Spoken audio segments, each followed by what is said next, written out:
తమకు వెంటనే appointment orders ఇవ్వాలంటూ అసిస్టెంట్ ఎగ్జిక్యూటివ్ ఇంజనీర్ సెలెక్టెడ్ అభ్యర్థులు గాంధీ భవన్ వద్ద ఆందోళన చేపట్టారు.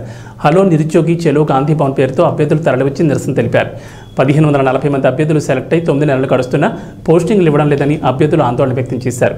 గతంలో పేపర్ లీకేజ్ కారణంగా తాము ఏఈఈ ఫలితాలు తీవ్ర ఇబ్బందులు పడ్డామన్నారు. పరీక్ష రాస్తే రిజల్ట్ వచ్చి 9 నెలలు గడుస్తున్నా టీఎస్పీఎస్సీ అధికారులు వెరిఫికేషన్ చేయకుండా నిర్లక్ష్యం వహిస్తున్నారని మండిపడ్డారు. వెంటనే సీఎం రేవంత్ రెడ్డి తమకు నియామక పత్రాలు ఇవ్వాలంటూ గాంధీ భవన్ ముందు మోకాళ్లపై కూర్చుని నిరసన తెలిపారు. ఈ సమస్యను సీఎం రేవంత్ రెడ్డి దృష్టికి తీసుకెళ్తానని స్పష్టమైన హామీ ఇవ్వాలని డిమాండ్ చేశారు.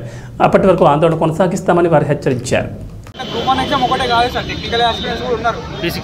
ఓన్లీ గ్రూప్స్ ఆస్పిరెంట్స్ లేరు. టీఎస్పీఎస్సీకి టెక్నికల్ ఆస్పిరెంట్స్ కూడా ఉన్నారు. మేము టెక్నికల్ ఆస్పిరెంట్స్ చాలా నష్టపోయారు ప్రీవియస్ గవర్నమెంట్లో. ఏ ఎగ్జామ్ క్యాన్సిల్ అయిపోయింది పేపర్ లీక్ వల్ల, ఏడబ్ల్యూ ఎగ్జామ్ క్యాన్సిల్ అయిపోయింది పేపర్ లీక్ వల్ల. మేము ఏడబ్ల్యూ ఆస్పిరెంట్స్ రెండోసారి ఎగ్జామ్ రాస్తాం. మేము టీఎస్పీఎస్సీ అంటే గ్రూప్ 1 ఒకటే కాదు. ఇది మేము ప్రభుత్వాన్ని చెప్పాలనుకుంటున్నాం.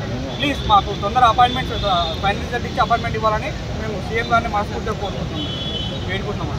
మేమంతా ఏడబ్ల్యూ ఆస్పిరెంట్స్ అండి. అందరూ మెరిట్ స్టూడెంట్సే. ఇక్కడ మా నోటిఫికేషన్ సెప్టెంబర్ 2022లో వచ్చింది. మా ఫస్ట్ ఎగ్జామ్ వచ్చేసి జనవరి 2023లో రాసాము. అండ్ నెక్స్ట్ పేపర్ లీకేజ్ అయింది. సెకండ్ టైం కూడా మే 2023లో రాసాము. ఇప్పటికీ 1 year అవుతుంది. ఫైట్ చేయగా 6 months తర్వాత GRL ఇచ్చారు. ఆ తర్వాత ఫైట్ చేసి కూడా DV మార్చ్లో జరిగింది. ఇప్పటికీ 3 months దాటిందండి. ఇంతవరకు మా నెక్స్ట్ ప్రోగ్రెస్ అనేది లేదు. రిజల్ట్స్లో మాకు ఫైనల్ రిజల్ట్స్ ఇవ్వాలి, అపాయింట్మెంట్ ఆర్డర్స్ ఇవ్వాలి అనేది మీడియా ద్వారా రిక్వెస్ట్ చేస్తున్నాం గవర్నమెంట్ని. మరి ఏడబ్ల్యూ నోటిఫికేషన్ గురించి వచ్చామన్నా. మరి నోటిఫికేషన్ వచ్చి 2 సంవత్సరాలు అవుతుంది. తర్వాత గత ప్రభుత్వంలో ఎగ్జామ్ ఒకసారి జరిగింది జనవరిలో. తర్వాత అది లీక్ అయింది. చాలా మెంటల్ స్ట్రెస్లో ఫీల్ అయ్యాము. అది అయిపోయాక కూడా మళ్ళీ ఎగ్జామ్ పెడితే దాని నుంచి బయటకు వచ్చి బాగా రాసాము. మాకు జాబ్ వస్తుంది, అది కన్ఫర్మ్ ఉంది. బట్ వీళ్ళు కాలయాపన చేసుకుంటూ ఇవ్వట్లేదు. అండ్ టీఎస్పీఎస్సీ అంటే ఓన్లీ గ్రూప్ మీద కాన్సన్ట్రేట్ చేస్తున్నారు. అండ్ ఓన్లీ గ్రూప్ 1 మీద చేస్తున్నారు. ఏడబ్ల్యూ ఏఈ ఇలా చాలా ఉన్నాయి. మేము ఏడబ్ల్యూ వాళ్ళం. ఇక్కడ మీరు చూసుకోవచ్చు కావాలంటే ఎప్పుడు అయింది.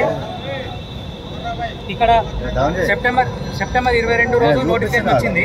1540 వేకెన్సీస్ ఉన్నాయి. 2023 జనవరిలో ఎగ్జామ్ జరిగింది. అది క్యాన్సిల్ అయింది లీకేజ్ వల్ల, గత ప్రభుత్వం తప్పిదం వల్ల. తర్వాత మేము మే 21, 22 రోజు ఎగ్జామ్ రాసాము. అది అయిపోయింది. తర్వాత 2023లో ఆగస్టులో GRL వచ్చింది. తర్వాత మొన్న మార్చ్లో డాక్యుమెంట్ వెరిఫికేషన్ వచ్చింది. ఇప్పుడు ఎగ్జామ్ నోటిఫికేషన్ వచ్చి ఇప్పుడు 2024 ఆల్మోస్ట్ 2 సంవత్సరాలు అయింది. 2 సంవత్సరాల నుంచి మాకు ఇప్పటికీ ఇవ్వలేదు. సో మేము చాలా ఫైనాన్షియల్గా అండ్ మెంటల్గా స్ట్రెస్ ఫీల్ అవుతున్నాం. సో వెంటనే మాకు అపాయింట్మెంట్స్ ఇచ్చి జాయినింగ్ ఇవ్వాలని చెప్పి కోరుకుంటున్నాం.